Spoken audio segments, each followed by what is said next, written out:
나는 매일 새벽 5시에 눈을 뜬다. 인생을 살아오면서 변치 않은 일과다. 오늘도 어김없이 편안한 운동화를 신고 주거단지를 빠져나왔다. 현관을 지키는 경비원이 공손히 목례를 했다. 임 회장님, 이른 아침부터 건강 챙기시네요. 미소로 답하며 나는 발걸음을 재촉했다. 이 아파트에서 20년을 살아오며 단 하루도 아침 산책을 걸은 적이 없다. 사랑하는 남편이 하늘나라로 떠난 후에도 이 습관만은 고수했다. 산책로 초입에 들어서자 평소와 달리 무릎이 뻐근하게 느껴졌다. 68세라는 나이가 서서히 내 몸에 흔적을 남기고 있었다. 그럼에도 나는 꾸준히 걸었다. 30년간 화장품 브랜드를 일궈내며 단련된 의지력은 여전히 이른 새벽 공기를 마시며 언덕을 오를 수 있게 해주었다. 정상에 다다라 도시 전경을 바라보며 물통을 꺼내 들었다. 아래 펼쳐진 고층 건물들 사이로 새벽 햇살이 도시를 물들이고 있었다. 특별히 시선을 끄는 건물 하나가 있었다. 푸른빛 로고가 선명한 금융기관. 내가 25년 전 처음으로 계좌를 개설했던 곳이다. 입가에 미소가 어렸다. 그 은행에는 내 평생 모은 재산 300억이 보관되어 있다. 그러나 금액 이상으로 중요한 것은 그곳에 담긴 기억들이다. 처음 천연 화장품 사업을 시작했을 때부터 지금까지 단 한 번도 다른 금융기관을 찾지 않았다. 남편은 가끔 의아해했다. 서진 씨, 요즘은 다양한 금융상품이 많은데 왜 그것만 고집하나요? 내 대답은 늘 같았다. 관계란 그런 거예요. 사람이든 기관이든 한 번 신뢰를 쌓았다면 쉽게 바꾸지 않는 것이 내 철학이죠. 산에서 내려오는 길, 문득 그 은행 앞을 지나가 보고 싶었다. 영업시간 전이라 셔터는 내려져 있었지만 유리문 사이로 직원들이 준비하는 모습이 보였다. 소박한 운동복 차림의 나를 발견한 청소부가 의아한 표정을 지었다. 그럴 만도 하지. 예전에 VIP룸에서 만났을 때의 모습과는 판이하게 다르니. 나는 혼자 웃으며 발길을 돌렸다. 집으로 돌아와 샤워를 마치고 옷장 앞에 섰을 때 문득 책상 서랍에 보관해둔 통장이 떠올랐다. 꺼내 들자 첫 페이지에 25년 전 계좌 개설일이 선명했다. 옆에는 지점장이 친필로 남긴 특별 고객 인증 메모가 있었다. 평범한 나들이복 차림 그대로 지갑을 들고 은행으로 향했다. 나이가 들면서 가족들에게 재산을 분배할 시기가 왔다고 생각했다. 그러나 결정에 앞서 한 가지 궁금증이 있었다. 사람들의 마음은 시간이 흐르면 어떻게 달라질까? 은행 앞에서 잠시 걸음을 멈추었다. 통유리창 너머로 분주하게 일하는 직원들이 눈에 들어왔다. 25년간 한결같이 이 은행을 이용해 온 VIP 고객이 오늘은 과연 어떤 응대를 받게 될까? 깊은 숨을 들이마시고 천천히 문을 밀었다. 실내로 들어서자 냉기가 얼굴을 스쳤다. 평일 이른 시간이라 대기석에는 몇 명의 손님만 자리하고 있었다. 대부분 깔끔한 정장을 갖춰 입은 젊은 세대였다. 로비에 발을 내딛자 여러 시선이 내게 쏠렸다. 소박한 옷차림의 노년 여성. 그들의 표정에서 불편함이 느껴졌다. 한 젊은 여성은 미간을 찌푸리며 자리를 옮겼고 비즈니스 정장의 남성은 직원을 향해 의아한 눈길을 보냈다. 침착하게 번호표를 뽑았다. 15번. 전광판에는 3번을 처리 중이라는 안내가 깜빡였다. 기다리는 동안 주변 좌석의 사람들이 하나둘 다른 곳으로 자리를 옮겼다. 내게 불결함이라도 묻어있는 것처럼. 환영합니다, 고객님. 밝은 인사와 함께 젊은 남자 직원이 늦게 도착한 정장 차림의 고객을 안내하는 모습이 눈에 들어왔다. 이상하게도 나보다 한참 뒤에 온 사람들이 먼저 응대받고 있었다. 50분이 지나도록 내 번호는 호명되지 않았다. 결국 안내 데스크로 다가갔다. 제 순서가 된 것 같은데 확인 부탁드립니다. 죄송합니다만 아직 기다리셔야 합니다. 냉랭한 어조로 말하는 여직원은 내 얼굴도 제대로 보지 않았다. 마음 한구석이 쓰라렸다. 25년. 한결같이 이 금융기관만 찾아온 시간. 다른 곳의 유혹에도 흔들리지 않고 신뢰했던 세월. 그 모든 것이 무색하게 오늘 나는 이런 대우를 받고 있었다. 지점장님과 면담이 가능할까요? 질문하자 직원의 눈빛이 짜증으로 가득 찼다. 지금은 자리에 안 계세요. 용건이 있으시다면 다른 날에. 말이 끝나기도 전에 보안 요원이 접근했다. 체격이 좋은 중년 남성이었다. 할머니, 다른 손님들의 불편함을 고려해서 잠시 밖에서 기다리시는 게 어떨까요? 순간 주변이 조용해졌다. 모든 시선이 우리에게 집중됐다. 창구 직원의 표정에 안도감이 스쳤다. 드디어 귀찮은 일이 해결되는구나 하는 듯한 눈빛이었다. 천천히 일어나 자세를 바로 했다. 주머니에서 작은 가죽 케이스를 꺼냈다. 잠시만요. 케이스에서 꺼낸 것은 특별 고객 카드. 상단에 프리미엄 VIP라는 엠보싱이 새겨져 있었다. 직원의 안색이 달라졌다. 제 계좌에서 300억 원을 모두 인출하고 싶습니다. 공간이 얼어붙었다. 방금 전까지 무시와 경멸이 담겨 있던 시선들이 순식간에 놀라움과 당혹감으로 변했다. 보안 요원은 조용히 물러났고 아까 그 직원은 창백해진 얼굴로 자리에서 벌떡 일어났다. 누군가 급히 뛰어가는 소리가 들렸다. 분명 지점장을 호출하러 간 것이리라. 나는 조용히 출구를 향해 걸었다.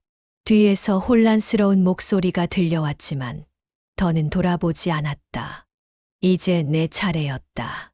25년의 신뢰가 무너지는데 걸린 시간은 고작 몇 분이었다. 하지만 그들은 아직 모른다. 이 결정이 가져올 파장이 얼마나 클지. 은행을 나와 처음 향한 곳은 30년간 나의 손발이 되어준 장 변호사 사무실이었다. 강남 고층 빌딩의 최상층. 평소와 달리 엘리베이터를 타고 올라가는 내내 가슴이 무거웠다. 장 변호사는 나를 보자마자 자리에서 일어났다.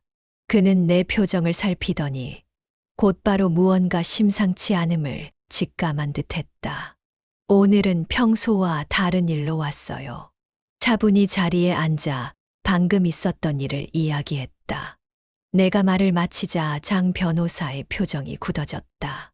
25년을 한 은행에만 맡기신 돈을 전부 인출하신다고요? 그가 물었다. 그래요. 한 푼도 남기지 말고.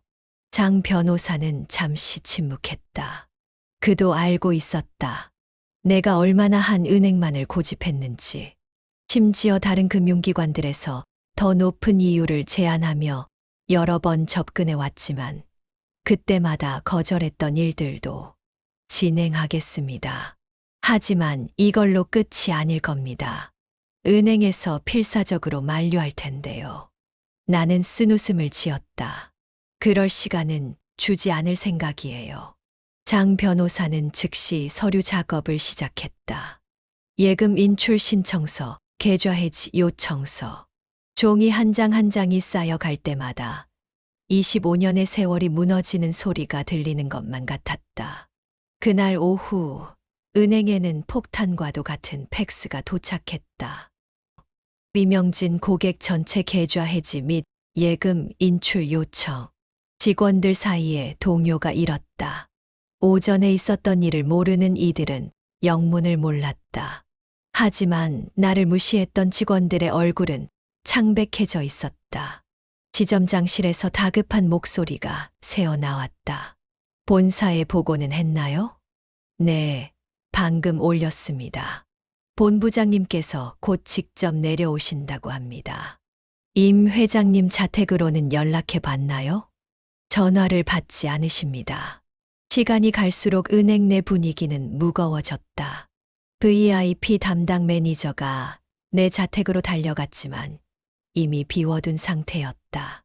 휴대폰도 꺼놓았다. 오후 2시 본점 임원진이 긴급 회의를 소집했다. 이명진 회장님 계좌 전체가 해지되면 우리 지점 예금 실적의 35%가 한 번에 날아갑니다. 당장 이번 분기 실적도 문제지만 소문이 퍼지면 다른 VIP 고객들에게도 영향이 갈 겁니다. 지점장은 식은땀을 흘리며 아침에 있었던 일을 설명했다. 회의실은 순간 침묵에 빠졌다. 불과 몇 시간 전까지만 해도 우리 은행의 최고 VIP 고객을 보안요원을 동원해 내쫓았다는 겁니까? 본부장의 목소리가 떨렸다. 그 시각 나는 조용히 다른 은행 문을 열고 있었다. 이곳은 25년 동안 한 번도 거래한 적 없는 곳이었다. 어서 오세요, 손님. 평범한 옷차림의 나를 맞이하는 직원의 목소리는 따뜻했다. 겉모습만 보고 사람을 판단하지 않는 그 태도에서 문득 25년 전 내가 처음 거래를 시작했던 그 은행의 모습이 떠올랐다. 새로 계좌를 만들려고 하는데요. 나는 다시 서류 한 장을 꺼냈다. 300억 원의 자산 증명서였다. 하지만 이번에는 그 서류를 보여주기 전에 이 은행이 진정 사람을 어떻게 대하는지 지켜보기로 했다. 한편 내가 떠난 은행에서는 직원들이 하나둘 퇴근 시간이 지나도록 자리를 뜨지 못하고 있었다. 그들의 머릿속에는 하나의 생각만이 맴돌고 있었다. 오늘 아침 우리는 무엇을 잃어버린 걸까? 다음 날 아침 서울금융가가 술렁이기 시작했다. 한 은행의 VIP 고객이 300억 원을 전액 인출했다는 소문이 퍼진 것이다. 하지만 이것은 시작에 불과했다. 임 회장님이 우리 지점 계좌도 해지하셨다고요? 방금 연락받았습니다. 화장품 관련 모든 거래처 계좌를 옮기기로 하셨답니다. 이명진이라는 이름이 금융권에 퍼지기 시작하자 충격적인 사실들이 하나둘 드러났다. 내가 단순한 자산가가 아닌 화장품 업계의 거물이라는 것. 전국의 주요 화장품 원료 공급업체들과 긴밀히 거래하는 영향력 있는 인물이라는 것. 오전 10시 은행 본사 긴급 이사회가 소집되었다. 이명진 회장 관련 계좌 해지가 도미노처럼 퍼지고 있습니다. 현재까지 파악된 것만 150억이 넘습니다. 회의실이 얼어붙었다. 어떻게 이런 일이? 도대체 지점은 뭘 한 겁니까? 본점 이사의 목소리가 떨렸다. 그때 한 임원이 노트북을 들고 급하게 들어왔다. 더 큰 문제가 있습니다. 언론에서 취재 요청이 들어오기 시작했습니다. 금융권 내부에서 소문이 퍼지기 시작했다. 구체적인 내용은 알려지지 않았지만 입소문은 빠르게 퍼져나갔다. 특히 VIP 고객들 사이에서 불안한 목소리가 나오기 시작했다. 임 회장님 남편분께서 작년에 돌아가셨다는 것도 아시죠? 평생 검소하게 사신 분이 이런 대우를 받으셨다니. 임원들의 표정이 더욱 어두워졌다. 사건의 본질이 단순한 고객 응대 실수가 아니었다는 것을 깨달은 것이다. 그때였다. 회의실 문이 열리며 한 간부가 창백한 얼굴로 들어왔다. 큰일 났습니다. 임 회장님 관련 제보가 SNS에 폭발적으로 퍼지고 있습니다. 나는 그날 장 변호사를 다시 찾았다. 그는 예상했던 것보다 더 큰 파장이 일고 있다고 전했다. 임 회장님 생각보다 상황이 빠르게 전개되고 있습니다. 은행 측에서 공식 사과를 하고 싶다고 합니다. 나는 창밖을 바라보며 말했다. 내가 원한 건 복수가 아니었어요. 그저 사람을 대하는 태도에 대한 깨달음이었죠. 장 변호사는 잠시 생각에 잠겼다. 그렇다면 이 사태를 어떻게 마무리하실 계획인가요? 나는 가방에서 한 장의 종이를 꺼냈다. 그것은 내가 밤새 작성한 성명서였다. 이걸 언론에 공개할 거예요. 이 사건이 단순히 한 개인의 문제가 아닌 우리 사회의 문제임을 알리고 싶어요. 외모나 옷차림으로 사람을 판단하는 관행에 대해. 장 변호사는 천천히 고개를 끄덕였다. 나는 미소를 지었다. 그게 바로 제가 바라는 거예요. 그날 저녁 내가 전달한 성명서는 여러 언론에 보도되었다. 사람의 가치를 겉모습이 아닌 인격으로 판단해야 한다는 메시지는 많은 이들의 공감을 얻었다. 나는 그날 밤 평소처럼 일찍 잠자리에 들었다. 창밖으로 달빛이 스며들어왔다. 텅 빈 집에서 문득 남편이 생각났다. 하지만 나는 알고 있었다. 이것은 끝이 아닌 시작이라는 것을. 내일이면 더 큰 변화가 일어날 것이다. 누군가는 이것을 복수라고 할지 모른다. 하지만 나는 다르게 생각한다. 이것은 교훈이다. 사람을 함부로 판단하지 말라는 값비싼 교훈. 사태가 공론화된 지 사흘째. 나는 여전히 평소와 다름없이 새벽 산책을 나섰다. 다만 이제는 그 은행 앞을 지나지 않는 길로 걸었다. 언론의 보도와 SNS를 통한 확산은 내 예상보다 훨씬 빠르게 진행되었다. 하루가 다르게 상황이 전개되는 것을 지켜보는 일은 마치 거센 파도가 일렁이는 바다를 바라보는 듯했다. 아침 식사를 마치고 거실에 앉아 신문을 펼쳤다. 경제면 헤드라인에 내 이름이 적혀 있었다. 이명진 화장품 회장, 은행 고객 차별 논란 일으켜. 금융권 서비스 문화의 경종. 기사를 읽어내려가며 나는 깊은 숨을 내쉬었다. 내가 의도했던 바가 정확히 전달되고 있었다. 전화기가 울렸다. 장 변호사였다. 회장님, 상황이 심각해지고 있습니다. 어제 하루 만에 그 은행 주식이 8% 하락했습니다. 투자자들이 불안해하고 있어요. 나는 창밖의 맑은 하늘을 바라보며 대답했다. 예상했던 일이에요. 하지만 이것은 단지 한 은행의 문제가 아니라 우리 사회 전체의 문제를 비추는 거울이라고 생각해요. 장 변호사의 목소리에서 걱정이 느껴졌다. 은행 측에서 다시 연락이 왔습니다. 최고 경영진이 직접 사과하고 싶다고 합니다. 아직은 때가 아니에요. 나는 단호하게 답했다. 그날 오후 나는 조용히 내 사무실을 찾았다. 은퇴 후에도 여전히 회사의 명예 회장으로 남아 있었기에 경영진은 내 방문에 놀라움을 감추지 못했다. 회의실에 모인 임원들 앞에서 나는 차분히 상황을 설명했다. 여러분, 최근 언론에 보도된 일로 걱정을 끼쳐 죄송합니다. 하지만 이 일은 단순히 개인적인 감정에서 비롯된 것이 아닙니다.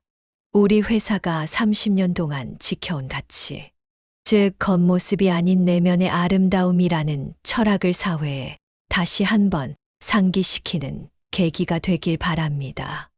임원들은 고개를 끄덕였다.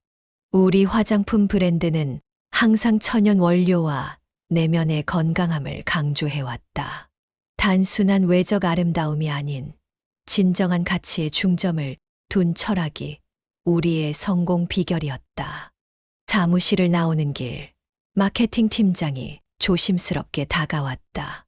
회장님, 이번 일을 계기로 진정한 아름다움 캠페인을 준비 중입니다. 회장님의 승인이 필요합니다. 나는 미소 지으며 고개를 끄덕였다. 비록 의도치 않았지만 이 사건이 우리 사회에 긍정적인 메시지를 전달하는 기회가 된다면 그것으로 만족할 수 있었다. 집으로 돌아오는 길, 라디오에서는 내 이야기를 다루고 있었다. 진행자는 이 사건을 외모 지상주의에 대한 경종이라고 표현했다. 청취자 의견 중에는 비슷한 경험을 한 노인들의 공감 사연이 이어졌다. 내 개인적인 경험이 많은 이들의 목소리가 되어가고 있었다. 저녁 뉴스 시간, 금융감독원이 전국 은행들을 대상으로 고객 응대 서비스 점검을 실시하겠다고 발표했다. 특히 노인과 사회적 약자에 대한 서비스 태도를 중점적으로 살필 것이라고 했다. 내 작은 행동이 이토록 큰 파장을 일으킬 줄은 예상하지 못했다. 밤이 깊어갈수록 생각은 더욱 복잡해졌다. 침대에 누워 천장을 바라보며 나는 지난 며칠간의 일들을 되새겼다. 처음에는 단순히 부당한 대우에 대한 반응이었지만 이제는 그 의미가 확장되고 있었다. 내가 일으킨 파문이 사회에 어떤 영향을 미칠지, 그리고 그것이 과연 올바른 방향인지에 대한 고민이 깊어졌다. 다음 날 아침 신문에는 더 놀라운 소식이 실렸다. 그 은행의 여러 VIP 고객들이 계좌를 해지하기 시작했고 이틀 동안 약 2천억 원의 자금이 빠져나갔다는 보도였다. 은행 주가는 계속해서 하락하고 있었다. 장 변호사가 다시 전화했다. 회장님, 상황이 점점 더 심각해지고 있습니다. 은행 노조에서도 성명을 발표했어요. 경영진의 책임을 물어야 한다는 내용입니다. 나는 잠시 생각에 잠겼다. 이제 때가 된 것 같네요. 은행 측의 공식 사과를 받아들일 준비가 되었어요. 하지만 조건이 있습니다. 그날 오후 은행 본점에서 긴급 기자회견이 열렸다. 은행장은 공식적으로 사과문을 발표했고 앞으로 모든 지점에서 고객 응대 서비스를 개선하기 위한 종합 대책을 마련하겠다고 약속했다. 특히 노인과 사회적 약자를 위한 특별 창구를 신설하고 전 직원을 대상으로 인권 교육을 강화하겠다는 내용이 포함되었다. 나는 TV로 그 모습을 지켜보며 깊은 숨을 내쉬었다. 내가 원했던 것은 이것이었다. 단순한 개인적 사과가 아닌 시스템의 변화, 겉모습이 아닌 인간의 존엄을 존중하는 문화의 정착. 저녁이 되자 장 변호사가 직접 집으로 찾아왔다. 그는 은행 측의 공식 서한을 전달했다. 회장님, 은행에서 기부금으로 50억을 노인 복지 재단에 기부하겠다고 합니다. 그리고 회장님 명의로 사회적 약자를 위한 특별 금융 교육 프로그램을 만들고 싶다고 해요. 나는 서한을 천천히 읽어내려갔다. 진심이 담긴 사과와 함께 실질적인 변화를 약속하는 내용이었다. 마지막 페이지에는 은행장의 친필 서명이 있었다. 변화는 이미 시작되었군요. 나는 조용히 중얼거렸다. 창밖으로 보이는 도시의 불빛들을 바라보며 나는 지난 시간을 되돌아보았다. 그날 아침 은행을 나서며 느꼈던 분노와 상처는 이제 희미해지고 있었다. 그 자리에는 새로운 희망이 자리 잡고 있었다. 하나의 작은 사건이 때로는 큰 변화의 시작점이 될 수 있다는 깨달음. 밤하늘의 별을 바라보며 나는 남편에게 말을 건넸다. 보고 있나요? 세상은 조금씩 바뀌고 있어요. 우리가 항상 믿었던 대로 진정한 가치는 결국 인정받는 법이죠. 은행 사태가 공론화된 지 일주일째. 나는 조금씩 평온을 되찾아가고 있었다. 아침 산책 루트도 다시 예전처럼 돌아왔다. 다만 그 은행 앞을 지날 때면 여전히 미묘한 감정이 일었다. 건물은 같았지만 분위기는 달라진 듯했다. 유리창 너머로 보이는 직원들의 표정이 한결 진지해 보였다. 오늘 아침엔 특별히 일찍 산에서 내려왔다. 집으로 향하는 길에 전화가 왔다. 딸이었다. 어머니, 요즘 신문에 계속 나오시네요. 괜찮으세요? 나는 딸의 걱정 어린 목소리에 미소 지었다. 나는 괜찮아. 오히려 이 나이에 새로운 일을 시작하게 될 줄은 몰랐구나.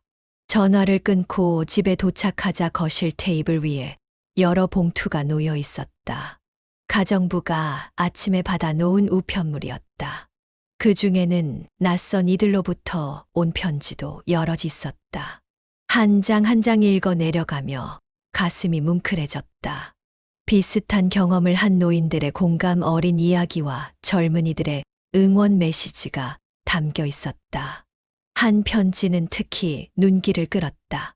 몇 년 전 내 회사 제품을 처음 사용하고 자신감을 얻었다는 젊은 여성의 글이었다.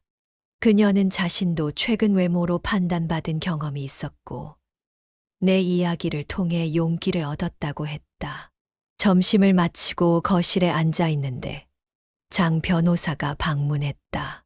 그는 서류 가방을 들고 있었다. 회장님, 은행에서 새로운 제안이 왔습니다. 나는 차를 한 잔 따르며 그를 맞이했다. 장 변호사는 가방에서 문서 하나를 꺼냈다. 노인 금융 교육 프로그램 개설에 회장님의 자문을 구하고 싶답니다. 나는 서류를 천천히 살펴보았다. 노인들의 금융 문맹 퇴치와 디지털 금융 교육을 위한 진지한 계획이 담겨 있었다. 단순한 이미지 세탁이 아닌 실질적인 변화를 위한 노력으로 보였다. 오후에는 화장품 회사의 마케팅 팀장이 찾아왔다. 그는 새로운 캠페인 기획안을 가져왔다. 회장님의 이야기에서 영감을 받아 진정한 아름다움 캠페인을 준비했습니다. 나이와 외모에 관계없이 모든 이의 내면적 가치를 존중하는 메시지를 담았습니다. 기획안을 넘기며 감동이 밀려왔다. 우리 회사가 30년간 지켜온 철학이 이제 더 깊은 의미로 확장되고 있었다. 이번 일이 회사의 정체성을 더욱 공고히 하는 계기가 된 것 같아 뿌듯했다. 저녁 무렵 현관벨이 울렸다. 뜻밖의 방문객이었다. 그 은행에 새로 부임한 지점장이었다. 김지윤이라는 이름의 중년 여성이었다. 그녀는 정중하게 고개를 숙이며 인사했다. 거실로 안내하자 그녀는 조심스럽게 말을 꺼냈다. 회장님, 먼저 깊은 사과의 말씀을 드립니다. 저희 지점에서 있었던 일은 절대 용납될 수 없는 일이었습니다. 나는 묵묵히 그녀의 말을 들었다. 진심이 느껴졌다. 저는 이번에 특별히 발령받아 왔습니다. 지점 분위기를 완전히 쇄신하라는 명령과 함께요. 회장님께서 돌아오실 수 있도록 최선을 다하겠습니다. 나는 차를 한 잔 더 따르며 미소 지었다. 지점장님, 제게는 이미 새로운 은행이 생겼습니다. 하지만 다른 고객들, 특히 노인들이 더 이상 그런 대우를 받지 않는다면 그것으로 충분합니다. 그녀는 고개를 숙였다. 약속드립니다. 저희 지점은 완전히 달라질 것입니다. 방문객이 떠난 후 발코니에 나가 저녁 하늘을 바라보았다. 멀리서 은은한 별빛이 반짝였다. 이 모든 일이 일주일 만에 벌어진 변화라고 생각하니 감회가 새로웠다. 다음 날 아침 산책을 위해 집을 나서는데 현관 앞에 생각지도 못한 광경이 펼쳐졌다. 10명 가까운 노인들이 모여 있었다. 모두 운동복 차림이었다. 임 회장님 함께 산책해도 될까요? 회장님 덕분에 용기를 얻었습니다. 그들 중 한 분이 수줍게 말했다. 나는 미소 지으며 고개를 끄덕였다. 함께 걷는 동안 그들은 각자의 이야기를 들려주었다. 자신들도 비슷한 차별을 경험했지만 목소리를 내지 못했다는 것. 내 이야기가 알려진 후 작은 용기를 얻었다는 것. 산책을 마치고 돌아오는 길, 우리는 그 은행 앞을 지나게 됐다. 이제 문이 열려 있었고 입구에는 어르신 전용 창구, 안내판이 새로 설치되어 있었다. 변화는 이미 시작되고 있었다. 오후에는 장 변호사와 함께 노인 금융 교육 프로그램의 첫 회의에 참석했다. 은행 측에서는 5명의 임원이 나왔고 노인 복지 단체에서도 대표자들이 참석했다. 내가 들어서자 모두 자리에서 일어나 인사했다. 회의는 생각보다 진지하게 진행됐다. 단순한 형식적인 자리가 아니라 실질적인 변화를 만들어내기 위한 열정이 느껴졌다. 특히 디지털 소외 계층인 노인들을 위한 맞춤형 교육 방안에 대한 논의가 활발했다. 회의가 끝나고 나오는 길, 은행장이 직접 배웅했다. 회장님, 오늘 주신 조언 하나하나가 저희에게는 큰 가르침이 됩니다. 앞으로도 지속적인 자문을 부탁드립니다. 집으로 돌아오는 차 안에서 창밖을 바라보며 생각에 잠겼다. 한 주 전, 그날 아침의 상처는 이제 새로운 시작으로 변모하고 있었다. 비록 의도치 않았지만 내 경험이 사회적 변화의 작은 촉매제가 된 것 같아 마음이 따뜻해졌다. 한 달이 지났다. 새벽 5시, 여전히 나는 변함없이 산책을 나섰다. 이제는 다시 그 은행 앞을 지나는 길로 걸었다. 시간이 지나며 상처는 아물어가고 남은 것은 배움과 성장이었다. 이른 아침 공기는 맑고 상쾌했다. 오늘따라 몸이 가볍게 느껴졌다. 산책을 마치고 집으로 돌아오는 길, 문득 시장에 들러보고 싶은 마음이 들었다. 오랜만에 직접 장을 봐서 요리를 해볼까 하는 생각이었다. 시장 골목에 들어서자 활기찬 분위기가 나를 반겼다. 각종 식재료를 고르며 즐거운 시간을 보내고 있는데 한 반찬 가게 앞에서 익숙한 얼굴을 발견했다. 그날 은행에서 나를 무시했던 젊은 여직원이었다. 푸른 앞치마를 두르고 작은 반찬 가게를 운영하고 있었다. 그녀는 나를 보자 얼굴이 창백해졌다. 그녀의 눈에는 놀라움과 당혹감이 가득했다.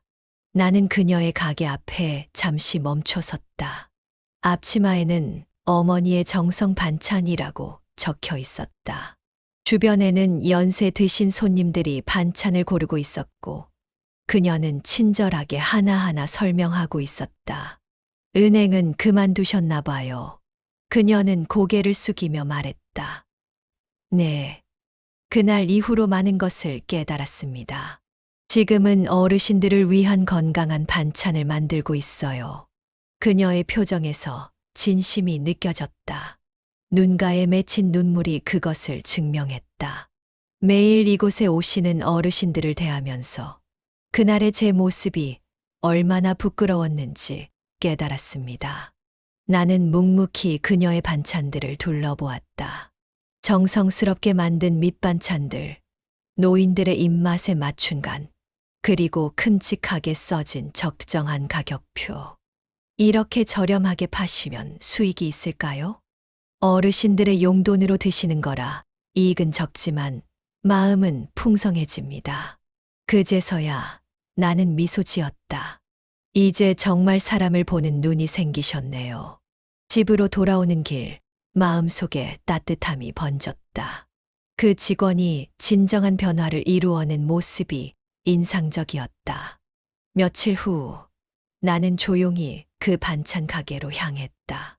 작은 봉투 하나를 들고서 이건 가게 확장 자금입니다. 어르신들을 위해 더 큰 곳으로 옮기세요. 그녀는 한사코 사양했지만 나는 봉투를 놓고 돌아섰다. 앞으로도 사람을 보는 그 마음 잊지 마세요.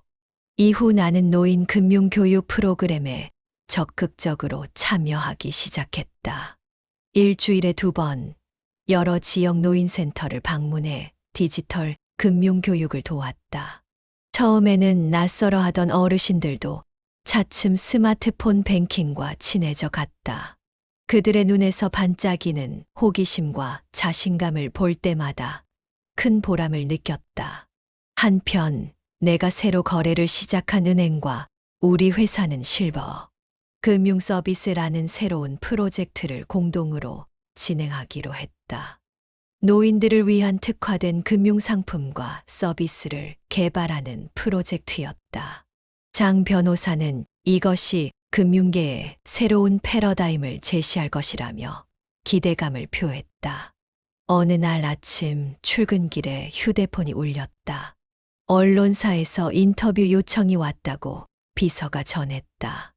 나는 잠시 생각에 잠겼다. 지금까지는 이 사건에 대해 공식적인 입장을 내놓지 않았었다. 하지만 이제는 더 많은 사람들과 내 경험을 나눌 때가 온 것 같았다. 인터뷰는 내 회사 회의실에서 진행됐다. 젊은 여성 기자가 질문을 던졌다. 회장님의 경험이 많은 노인분들에게 용기를 주었다고 합니다. 어떤 메시지를 전하고 싶으신가요? 나는 잠시 과거를 되돌아보며 천천히 말을 이어갔다. 나이를 먹는다는 것은 감춰야 할 일이 아닙니다. 우리 사회가 노인의 지혜와 경험을 존중할 때 비로소 건강한 공동체가 될 수 있습니다. 내 경험이 다른 이들에게 작은 용기가 되었다면 그것으로 충분합니다. 인터뷰 내용은 다음 날 신문 일면에 크게 실렸다. 제목은 이명진의 도전 나이는 숫자일 뿐, 존엄은 영원하다였다. 기사를 본 많은 이들이 응원 메시지를 보내왔고, 몇몇 기업에서는 노인 친화적 정책을 도입하겠다는 발표가 이어졌다. 그날 저녁 장 변호사가 특별한 소식을 가지고 왔다. 금융감독원에서 고령 금융 소비자 보호 가이드라인을 새롭게 마련했다는 내용이었다. 모든 금융기관이 따라야 할 새로운 기준이 제시된 것이다. 가이드라인에는 특별 항목이 포함되어 있었다. 외모나 옷차림으로 고객을 차별하지 말 것을 명시한 조항이었다. 회장님의 용기가 금융 시스템을 바꾸고 있습니다. 장 변호사가 감격스러운 표정으로 말했다. 나는 창밖을 바라보며 깊은 숨을 내쉬었다. 처음에는 단순한 분노에서 시작된 일이 이제는 사회적 변화로 이어지고 있었다. 작은 물방울이 모여 큰 파도를 일으키듯 개인의 경험이 사회의 인식을 바꾸는 힘이 될 수 있다는 사실이 놀라웠다. 한 달 후, 내가 처음 계좌를 해지했던 은행에서 특별한 행사 초대장이 도착했다. 노인 존중 서비스 선포식이라는 제목의 행사였다. 처음에는 망설였지만 마음을 정하고 참석하기로 했다. 행사장에 들어서자 모든 시선이 내게 쏠렸다. 은행장이 직접 나를 맞이했고 무대 위에서는 새로운 서비스 정책이 발표되었다. 노인을 위한 특별 창구 설치, 디지털 금융 교육 프로그램 운영, 고령자, 친화적 금융 상품 개발 등 다양한 내용이 포함되어 있었다. 은행장은 마이크를 들고 말했다. 오늘의 변화는 이명진 회장님의 용기 있는 행동이 없었다면 불가능했을 것입니다. 깊은 감사를 드립니다. 박수 소리가 행사장을 가득 채웠다. 나는 자리에서 일어나 고개를 숙이며 인사했다.